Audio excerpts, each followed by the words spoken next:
हनुमान जी साक्षात हैं, इस कलयुग में हैं, पहले भी थे और रहेंगे, क्योंकि वो चिरंजीव हैं। और इस कलयुग में अगर साक्षात प्रमाण देखना है आपको उनका, साक्षात जो चमत्कार कहते हैं वो देखना है, तो निष्ठा के साथ हनुमान जी की भक्ति करनी पड़ेगी।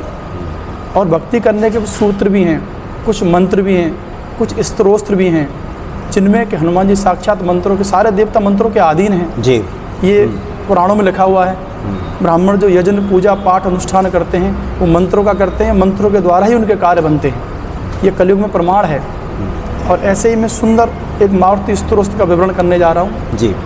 उसका अगर इस कलिकाल में विधि विधान के द्वारा अनुष्ठान कराया जाए, पूजा कराया जाए, जप कराया जाए सुयोग्य ब्राह्मणों से, तो 100% कार्य होने का पक्का है।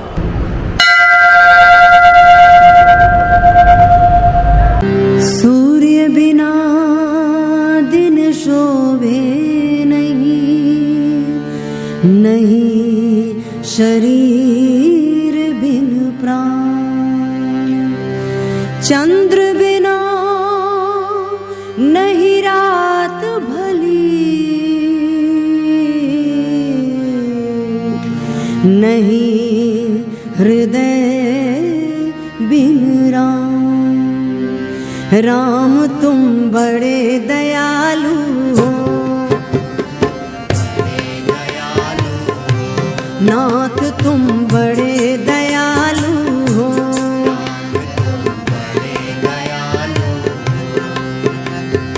बड़े दयालु हो तुम, बड़े दयालु हो राम तुम बड़े दयालु हो, नाथ तुम बड़े दयालु हो।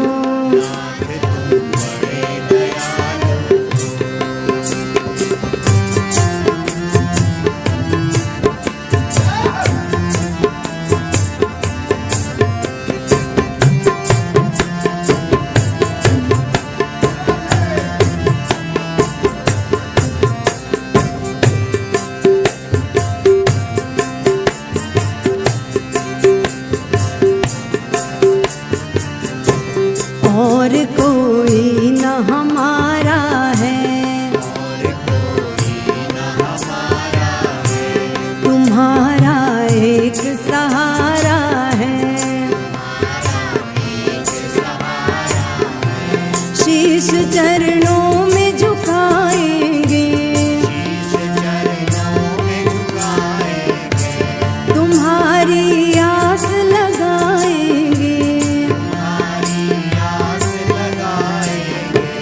राम तुम बड़े दयालु हो, नाथ तुम बड़े। जय सिया राम। जय श्री राम। सब सुख लहे तुम्हारी सरना, तुम रक्षक काहू को डरना। हनुमान जी की प्रसन्नता से जीवन के सभी कार्य आसान हो जाते हैं, सुगम हो जाते हैं। हनुमान जी कृपा कर दें तो भक्तों के जीवन से मुश्किलें भी कम होने लगती हैं। हनुमान जी की महिमा जानने के क्रम में आज एक बार फिर से हम दिल्ली के सूरजमल विहार में उपस्थित हैं और भगवान श्री राम का ये मंदिर है। हनुमान जी यहाँ साक्षात विराजमान हैं और हनुमान जी के महिमा बताने के लिए पूज्य पंडित जी हैं, पंडित दीपक शास्त्री जी। स्वागत है आपका। जय श्री राम। जय श्री राम। पंडित जी, भक्तों के कल्याण के लिए एक बार पुनः आप बता दें कि इस कलयुग में साक्षात देवता हनुमान जी की पूजा आराधना की जाए तो क्या भक्तों के सकल मनोरथ सिद्ध हो जाते हैं? बिल्कुल, सभी को जय श्री राम, जय बालाजी, राधे राधे। जैसा कि अभी आपने कहा कि बिल्कुल हनुमान जी चिरंजीव हैं और हनुमान जी सर्व सकल गुण निधान हैं, इस संसार में अजर अमर हैं। अभी कुछ दिन पहले हनुमान जयंती के नाम से संबोधित किया गया था, तो हनुमान जयंती बोलना उचित नहीं है, हनुमान जन्म उत्सव बोलना उचित है। जी बिल्कुल, क्योंकि हनुमान जी अजर अमर हैं तो जयंती कहाँ से हुई? तो हनुमान जी तो कहा है सब सुख सहे तुम्हारी सरना, तुम रक्षस काहू को डरना। तो जब जिसके रक्षक हनुमान जी हैं उसको डरने की आवश्यकता नहीं है। जीवन में बस हमें भरोसा हनुमान जी के ऊपर रखना चाहिए और हनुमान जी पर जो भरोसा करता है उसकी स्वयं राम जी रक्षा करते हैं। आपने कथाएं बहुत सुनी होंगी, हनुमान जी की बहुत विचित्र और अच्छी सुंदर कथाएं हैं। छोटी सी मैं बताऊंगा, फिर आपको मारुति स्तोत्र के बारे में बताएंगे। जी जी। कि एक बार भगवान कृष्ण जी ने और अपने दूत को भेजा कि जाओ, हमें हनुमान जी की आवश्यकता है, हनुमान जी के लिए कुछ कार्य है और उनके बिना कोई कार्य नहीं कर सकता मेरा। कृष्ण जी ने दूत को भेजा, तो दूत हनुमान जी को ढूंढता ढूंढता पहुंच गया। हनुमान जी राम भगत थे, हनुमान जी तो राम की धुन में व्यस्त थे, हनुमान जी राम का गुणगान कर रहे थे। उसने हनुमान जी को कहा कि हनुमान जी चलिए, आपको कृष्ण जी ने बुलाया है, कान्हा जी ने बुलाया है, आपको चलना पड़ेगा। हनुमान जी का मैं किसी कृष्ण जी को नहीं जानता, मैं तो सिर्फ राम के बुलावे के लिए तैयार रहता हूँ। राम जी बुलाएंगे तो मैं चला जाऊँगा, चाहे दिन हो या रात हो, मैं नहीं जा सकता। आप बोल देना मेरे पास समय नहीं है, मैं अपनी राम भक्ति में लगा हुआ हूँ, क्योंकि मेरे को तो सिर्फ राम काज ही करना होता है और किसी का काम नहीं करना होता, किसी का गुलाम नहीं हूँ, मैं सिर्फ राम जी काम करूँगा। उसे बड़ा क्रोध आया, कहा कि अरे कृष्ण भगवान को मना कर दिया तुमने, वो स्वयं साक्षात विष्णु हैं। कहा कि जो भी हैं तुम्हारे लिए हैं, मेरे लिए तो सिर्फ सब कुछ राम जी हैं। उसने अपना बाहुबल दिखाया, हनुमान जी को पकड़ के ले जाने लगे, लेकिन हनुमान जी ने कहा कि तू कितना है, कुछ नहीं है, मैं मच्छर भी बन सकता हूँ और हनुमान भी पहाड़ भी उठा सकता हूँ। तो हनुमान जी ने उसे डरा धमा के फेंक दिया। अब वो भगवान कृष्ण के पास गया, कृष्ण को कहा कि ऐसे ऐसे मैंने हनुमान जी को बोला, आपका नाम लिया, लेकिन उन्होंने तो मुझे धमका दिया, डरा के भगा दिया, मैं ला ही नहीं सका, क्या करूं, कैसे लाऊं। तो भगवान कृष्ण ने कहा कि ठीक है, तुम दोबारा जाओ और अब की बार बोलना कि तुमको राम जी ने बुलाया है, फिर देखते हैं। उसने कहा ठीक है जी। तो दोबारा पहुँचे, जाकर के हनुमान जी को प्रणाम किया कि हनुमान जी ऐसी बात है, मेरे से गलती हो गई, तो मुझे याद आया कि आपको राम जी ने ही बुलाया है। कहा कि मेरे प्रभु ने स्वयं मुझे याद किया, मेरा बड़ा सौभाग्य। तो भगवान तुरंत हनुमान जी खड़े होकर कहा कि राम काज वीने कीने कहाँ मोह कहाँ विश्राम। कहा कि राम जी का काम के बिना तो मैं विश्राम करना मेरा उचित है ही नहीं, मैं विश्राम कर ही नहीं सकता। तुरंत हनुमान जी ने गदा उठाई और जो बुलाने आया उससे आगे आगे पहले चल दिया कि बता कहाँ चलना है, कहाँ पे हैं राम जी, हैं तो कण में। तो सीधा वो लेके आया और तब तक भगवान कृष्ण ने क्या रचना रची, स्वयं को कहा कि सब देवियों को कैसा करो भाई, अपना अपना भेष बदलो, वो आए अगर उन्हें राम ना दिखे तो गड़बड़ हो जाएगी, हनुमान जी मचले जाएंगे। तो स्वयं कृष्ण भगवान खड़े हुए, स्वयं को राम के स्वरूप में धारण किया। अच्छा। और जैसे ही हनुमान जी का आगमन हुआ तो राम जी को देख करके प्रसन्न हो गए, उनसे मतलब ये एक निष्ठ भक्ति, बिल्कुल निष्ठावान भक्ति होनी चाहिए। और हनुमान जी साक्षात हैं, इस कलयुग में हैं, पहले भी थे और रहेंगे, क्योंकि वो चिरंजीव हैं। और इस कलयुग में अगर साक्षात प्रमाण देखना है आपको, उनका साक्षात जो चमत्कार कहते हैं वो देखना है, तो निष्ठा के साथ हनुमान जी की भक्ति करनी पड़ेगी। और भक्ति करने के कुछ सूत्र भी हैं, कुछ मंत्र भी हैं, कुछ स्तोत्र भी हैं, जिनमें कि हनुमान जी साक्षात मंत्रों के, सारे देवता मंत्रों के अधीन हैं जी। ये पुराणों में लिखा हुआ है। ब्राह्मण जो यजन पूजा पाठ अनुष्ठान करते हैं वो मंत्रों का करते हैं, मंत्रों के द्वारा ही उनके कार्य बनते हैं, ये कलयुग में प्रमाण है। और ऐसे ही मैं सुंदर एक मारुति स्तोत्र का विवरण करने जा रहा हूँ जी। उसका अगर इस कलिकाल में विधि विधान के द्वारा अनुष्ठान कराया जाए, पूजा कराया जाए, जप कराया जाए सुयोग्य ब्राह्मणों से, तो 100% कार्य होने का पक्का है। अच्छा। उसे बोला गया है मारुति स्तोत्र। मैं 2-4 शब्द आपको सुना देता हूँ। ओम हनुमते विचित्र हनुमते प्रलय कारालल प्रताप वज्र देहाय अंजनी गर्भ सम्मुताय प्रकट विक्रम वीर दैत्य राक्षस गृण वंदनाएं चोर गृह वंदनाएं मारी गृह वंदनाएं यही यही आगच्छ आगच्छ आवेश मम हृदय प्रवेश स्फुर स्फुर प्रस्फुर प्रस्फुर सत्य कथ्यम व्याध मुखबंधन सर्प मुखबंधन राज मुखबंधन नारी मुखबंधन सभा मुखबंधन शत्रु मुखबंधन लंका प्रसाद भंजनम कामुक में बशमान्य क्लीम क्लीम क्लीम ह्रीम क्लीम श्रीम। आकर से ये मतलब बहुत सारे ऐसे शब्द जोड़े गए हैं इसके अंदर कि किसी भी प्रकार की कोई बाधा हो, भूत बाधा, प्रेत बाधा, कष्ट बाधा, रोग बाधा, भय बाधा, जितनी भी प्रकार की बाधा है सबको दूर करने के लिए इस मारुति स्तोत्र में हनुमान जी को भगवान राम जी की सौगंध दी गई है। अच्छा। कि राम जी जो भी भक्त सब आपके हैं, लेकिन जो हनुमान जी की, ये स्वयं राम जी ने भी बोला है कि जो हनुमान जी की भक्ति करेगा समझ लो मेरी भक्ति कर रहा है। तो इस मंत्र में बताया गया है कि जो मारुति स्तोत्र को जिस संकल्प के द्वारा धारण पूजा करते हैं, अनुष्ठान करते हैं, तो उसमें संकल्प कराते हैं। संकल्प के यहाँ 2 अर्थ बताए गए हैं। पहला तो होता है संकल्प का मतलब दृढ़ निश्चय करना। जैसे हम किसी कार्य को करने से पहले मन में सोचते हैं कि हमें फलाना ये कार्य करना है, तो आपने निश्चय कर लिया, मतलब संकल्प ले लिया। अब उसका पारायण कब होता है? जब उस कार्य को हम कर रहे होते हैं तो आचार्य के द्वारा संकल्प कराया जाता है कि आपका क्या नाम है, क्या गोत्र है, कहाँ बैठे हैं, किस स्थिति में बैठे हैं, कौन सी जगह आपका निवास है, कौन सा तिथि है, कौन सा महीना है, कौन सा साल है, कौन सा नक्षत्र है, कौन सा योग है और किस कारण से आप ये पूजन कर रहे हो और किस मंत्र का पूजन कर रहे हो, तो सब कुछ बोलते हैं। वो संकल्प माना जाता है, मतलब अपनी इच्छाओं को भगवान के सम्मुख प्रकट करना संकल्प के साथ। हाँ, संकल्प। अच्छा पंडित जी, आपने मारुति स्तोत्र की बारे में चर्चा की। मारुति स्तोत्र की रचना संभवतः समर्थ रामदास जी ने की है। जी बिल्कुल। और ये किसी प्रकार की बाधा हो, परेशानी हो, वो सबके लिए इस पाठ को किया जा सकता है। जी बिल्कुल। ये तो संस्कृत में है, वैसे तो कोई चाहे तो योग्य विद्वान ब्राह्मण से करा ले, लेकिन जो लोग संस्कृत नहीं जानते, क्या हिंदी में इसका पाठ कर सकते हैं? बिल्कुल, हिंदी में इसका ट्रांसलेशन आता है। अच्छा। और हनुमान जी के जो, जैसे मैंने बोला, ये मारुति स्तोत्र एक्चुअली 3-4 प्रकार का है। अच्छा। एक ही नहीं है। इसमें क्या है कि बीच बीच में हम लोग को वैदिक मंत्र, सावर मंत्र, तांत्रिक मंत्र जोड़ दिया गया। अपने अपने हिसाब से सभी ने इसको जो है जोड़ दिया गया है, क्योंकि ये मारुति स्तोत्र आप एक नहीं, कम से कम 50 तरह की बीमारियों को छुड़ाने के लिए। अच्छा। गृह बाधा, गृह कलेश, कोर्ट कचहरी संबंधी समस्या, ऊपरी पर आया, बहुत सारे ऐसी समस्याएं होती हैं। व्यापार में वृद्धि ना होना, अचानक धन चले जाना, अचानक स्वास्थ्य खराब हो जाना, इन सब के निवारण के लिए इस मंत्र में बहुत सारी, जैसे कि इसमें आया सभा मुक्ति, तो सभा का मतलब होता है कोर्ट कचहरी संबंधी सभा होती है, उससे मुक्ति प्रदान करने के लिए।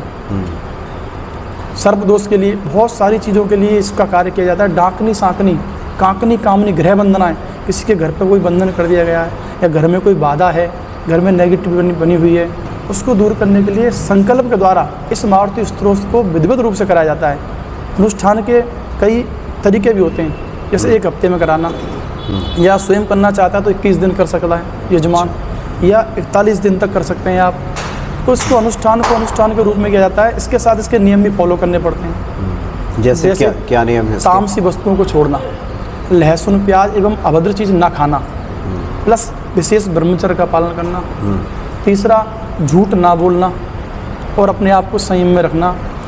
तो इस संकल्प लेने के बाद 11 दिन या 21 दिन का संकल्प लिया जा सकता है, या आपने कहा कि अगर कोई सामान्य गृहस्थ करना चाहे तो कम से कम 30 दिनों तक जी बिल्कुल इसके पाठ को करें नियमों के साथ। और समापन में कुछ इसके नियम होंगे, जैसे उद्यापन अगर करना हो तो क्या होगा? समापन में जो हनुमान जी को प्रिय वस्तु है उसका भोग अर्पण करना पड़ता है। अच्छा। सबसे पहले तो हनुमान जी से हम सिंदूर, वर्क, चमेली का तेल, 4-5 जो वस्तुएं, उनका हनुमान जी को चोला चढ़ाया जाता है। चोले में हनुमान जी को उसका भी तरीका होता है। चोला हमेशा लोग उल्टा सीधा चढ़ाते हैं, ऐसा नहीं चढ़ाना चाहिए। सबसे पहले सिंदूर लेकर के और हनुमान जी के चरणों से लगाएं, चरणों से नीचे से ऊपर की तरफ, हाँ, दाहिने चरण से और ऊपर की तरफ लगाएं।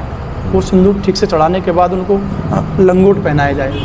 लंगोट पहनाने के बाद सुंदर पुष्पों की माला हो वो पहनाई जाए। और बहुत से लोग होते हैं हनुमान जी की पूजा भक्ति करते हैं, लेकिन उद्यापन के समय गलती कर देते हैं। तुलसी का पत्ता लेते हैं, हनुमान जी के चरणों में डाल देते हैं। ऐसा कभी ना करें। हमेशा तुलसी हनुमान जी की पूजनीय है। तुलसी को पत्ते को लेकर के भगवान के मुख के पास रखें या हृदय पर लगाएं, क्योंकि हनुमान जी ने राम जी को, सीता जी को हृदय में स्थान दिया है और सीता जी लक्ष्मी का स्वरूप है, तो उसको हमेशा उच्च स्तर पर रखना चाहिए। और तुलसी विष्णु प्रिया है, विष्णु प्रिया, तो इसलिए हनुमान जी के चरणों में न डालें। जी बिल्कुल आप नहीं। भोग के वस्तुओं में डाल दें। हाँ जी, हाँ जी। या फिर उनके मस्तक पे, हृदय में बिल्कुल आप अंकित कर सकते हैं।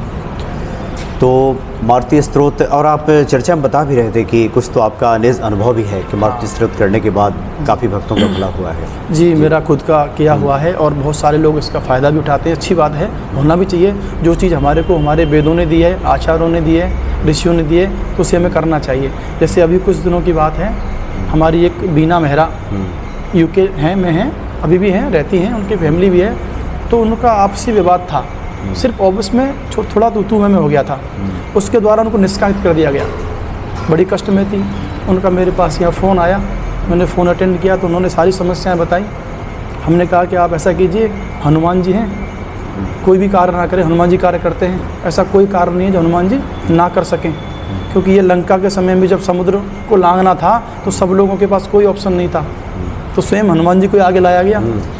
ऐसा कोई कार्य नहीं हनुमान जी ना कर सको, तो सबसे पहले लंका जाने वाले, कूद करके जाने वाले, उड़ करके जाने वाले हनुमान जी थे।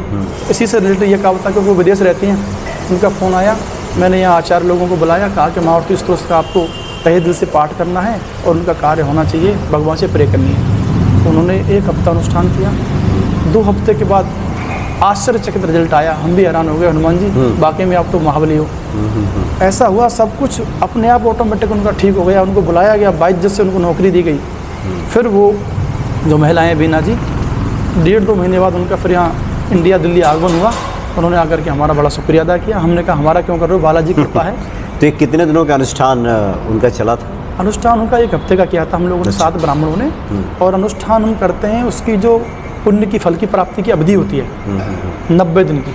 अच्छा, 90 दिन। 90 दिन में उस अनुष्ठान का संपूर्ण रूप से फल प्राप्त हो ही जाता है। लेकिन करने वाले की आस्था प्रबल होनी चाहिए। हाँ। और कराने वाले का पूरा समर्पण होना चाहिए। यानी जो नियमतः इस श्रद्धा भाव की आवश्यकता होती है, भगवान राम तो स्वयं कहते हैं, नाम जप मम दृढ़ विश्वास। हाँ। दृढ़ विश्वास के साथ आप करेंगे तो एक ये है कि 90 दिनों में ये फलीभूत हो जाता है। बिल्कुल। अच्छा। किसी ने ये भी बोला है कि भजन करने का माध्यम कैसा होना चाहिए, अति उत्तम होना चाहिए।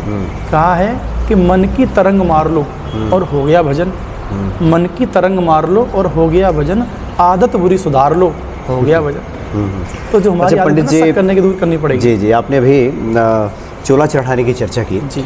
एक जिज्ञासा भक्तों की रहती है जो कि कई जगह कई बातें सुनने को मिल जाती है। कुछ लोग, जैसे कि आपने कहा कि दाहिने पैर से शुरू करें, जी। जिसको सृष्टि क्रम कहते हैं कुछ लोग जो विद्वान हैं, और कहीं कहीं ये मत देखने को मिलता है कि सर से नीचे की तरफ, जिसको संघार क्रम कहते हैं। जी जी। संत और कहते हैं कि संघार क्रम से मनोकामना तो जल्दी पूरी होती है, लेकिन देवता उग्र हो जाते हैं। इसमें आपका मत क्या है कि क्या करना चाहिए भक्तों को? मेरा मत स्पष्ट है कि हमें देवताओं को उग्र नहीं करना चाहिए। भले ही हमारा काम विलम्ब से हो जाए। हम हैं, हम कष्ट में जीवन में भुगतते हैं। कष्ट तो संसार में आए तो है ही है, लेकिन देवताओं से हमें हमेशा आशीष लेने की अपेक्षा रखनी चाहिए। देवताओं से द्वंद्व नहीं करना चाहिए, उनका अपमान ना होने पाए।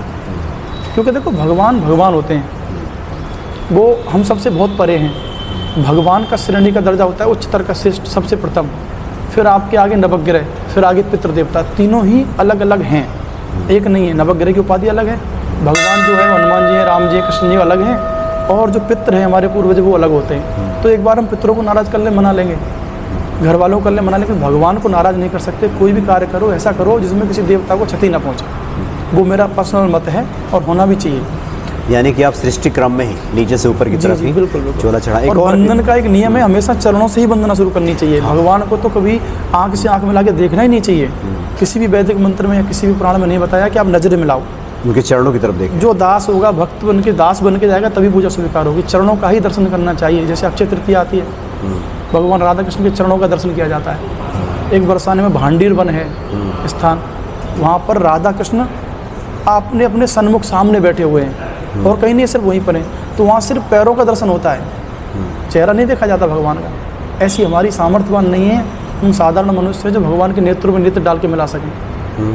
तो हमें चरणों से ही हर कार्य प्रारंभ करना चाहिए। चरणों को ही पूछते हैं। आप किसी का आशीष लेते हैं, हम लेते हैं तो कहाँ पूछते हैं? पैरों को। पैरों की तरफ झुकना पड़ता है, प्रणाम करते हैं। तो अब आँखें में आके डाल के प्रणाम करें तो वो प्रणाम नहीं माना जाएगा। जी हाँ, जी हाँ। अच्छा पंडित जी, आपका तो संबंध ब्रज क्षेत्र से भी है। जी बिल्कुल। और अभी आपने चर्चा के दौरान बताया कि 9 ग्रहों की अपनी महत्ता है। जी। जो हमारे कुल देवी देवता हैं, पितर हैं, उनकी अलग महत्ता है, और ईश्वर जो परम ब्रह्म है, उनकी अलग महत्ता है। जी। आमतौर पे कई बार होता है, जैसे गोस्वामी जी ने चर्चा की है कि और देवता चित्त न धरई, हनुमत से ही सर्व सुख करई। जी। ऐसे में भक्तों की जिज्ञासा हो जाती है कि एक हनुमान जी की ही हम पूजा करें तो सब हो जाएगा क्या, या फिर नवग्रह शांति, चूँकि आप ज्योतिषी भी हैं इसलिए हम आपके सामने बात रख रहे हैं कि क्या नवग्रह शांति आवश्यक है क्या, या फिर हनुमान जी की ही पूजा कर ली जाए तो सब हो सकता है? इसमें एक वैदिक कथा आती है छोटी सी, जी। राधे राधे जी, कि जब रावण ने सभी नवग्रहों को बंदी बना रखा था, तो अपनी 4 पाइयों के चारों तरफ नवग्रहों को बंदी बना के रख रखा था।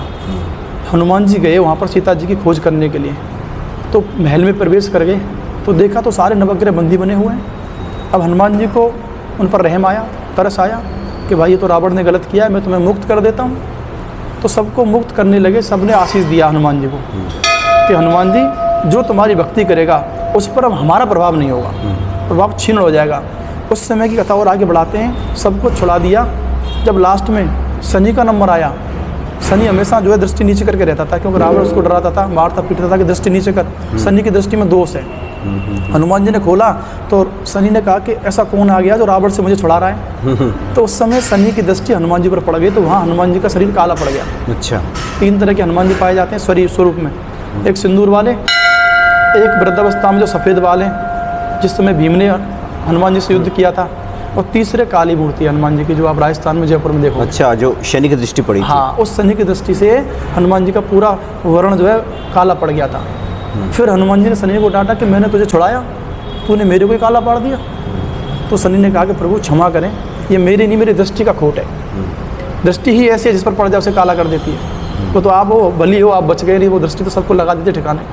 फिर शनि ने कहा कि आप ऐसा कीजिए हनुमान जी, मेरी रावण ने पीट पीट के दशा खराब कर दी है, सारे हाथ पैर टूटे हुए हैं, मैं भाग नहीं सकता, यहाँ से भागूंगा फिर पकड़ देगा मुझे, तो आप मुझे यहाँ से पिंड बना के इतना दूर फेंक दीजिए कि यहाँ तक रावण ना पहुँच पाए।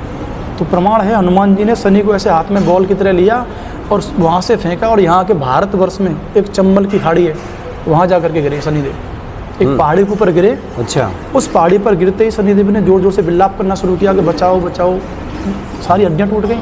तो वहाँ के जो आसपास के जो ग्रामीण लोग थे आए, उन्होंने देखा अरे शनिदेव पहाड़ी के ऊपर गिरे हुए हैं, क्या करें। तो शनिदेव ने कहा कि तुम सब लोग अपने अपने घर से सरसों का तेल लाओ, तेल ला करके मेरे शरीर पर लगाओ जिससे मेरी हड्डियाँ जुड़ें। तो उस दिन से शनिदेव पर सरसों का तेल भी चढ़ाया जाता है। और उस समय शनि ने विशेष हनुमान जी को आशीर्वाद दिया कि हनुमान जी, जो भी मेरी 7.5 में या मेरे ग्रह के प्रभाव होगा, अगर आपका पूजन करेगा तो ग्रह क्षीण हो जाएगा। तो इसलिए हनुमान जी सर्वोपरि हैं, लेकिन ग्रह दशा में ग्रहों का पूजन करवाना भी अनिवार्य है। यानी ग्रह शांति के लिए बहुत आवश्यक है। बिल्कुल बिल्कुल, ग्रह शांति कराना जरूरी है। क्योंकि भगवान शिव को ग्रहों का अधिष्ठाता कहा गया है, हनुमान जी स्वयं भगवान शिव ही हैं। तो ये जिज्ञासा में इसलिए रखी कि कई बार भक्तों के भीतर एक संशय की स्थिति पैदा हो जाती है कि क्या सीधे हनुमान जी की ही पूजा कर लें, या जो कि नियम कहता है कि एक बार नवग्रह की शांति भी करा लें। हमारे तो हिंदू धर्म में दोनों ही विधान है। अच्छा। हनुमान जी का करने से कुछ ग्रह शांत हो जाते हैं, लेकिन प्रॉपर ज़्यादा ही ग्रह वीक है, खराब है, दृष्टि खराब पड़ी हुई है, तो उसका प्रॉपर नवग्रह विधान करना भी जरूरी है। यानी नवग्रहों को नकार करके ना ये ठीक नहीं है। बिल्कुल नहीं, उनको स्वीकार करते बिल्कुल हुए, करना चाहिए। उनका आदर करते हुए, और उसके बाद जो प्रमुख देवता है जी उनकी आराधना अब करें। ऐसे बताया गया, आपको छोटी बात और बता दूं मैं कि इस संसार में कहते हैं हम 33 कोटि देवी देवता हैं, लेकिन प्रत्यक्ष में जो पृथ्वी पर दिखाई देने वाले हैं सिर्फ 33 देवता हैं। अच्छा। उसमें से 5-10 लोगों को तो हम जानते हैं देवताओं, साक्षात प्रमाण है। जैसे सूर्य, चंद्रमा, पृथ्वी, अग्नि, वायु, आकाश, जल, मन, आत्मा, दिन, रात्रि, ये साक्षात प्रमाण देवता हैं। अब ये सूर्य चंद्रमा नवग्रह में ही आते हैं, तो इनका तो करना ही पड़ेगा, क्योंकि इनसे सृष्टि का संचालन होता है। हाँ, ये मानते हैं कि ग्रह भी भगवान के अधीन हैं। भगवान शिव जी का रुद्र अवतार हनुमान जी हैं, और हनुमान जी के जो भाई लगते हैं वो है भीम। भीम भाई का दर्जा दिया गया, क्योंकि वही पवन पुत्र हैं, वही पवन पुत्र हैं। तो नवग्रह का अनुष्ठान करना भी जरूरी है, और हनुमान जी की भक्ति सर्वोपरि है। यानी नवग्रहों को स्वीकार करते हुए, उनका सम्मान करते हुए, उनकी शांति के लिए जो पूजा पाठ है वो कराते हुए, और प्रधान देवता की आप पूजा करें जी। और वैसे भी हनुमान जी के साथ अगर इस तरह का आत्मीय संबंध अगर स्थापित हो जाए, भक्ति स्थापित हो जाए, तब सब तो सब ठीक है।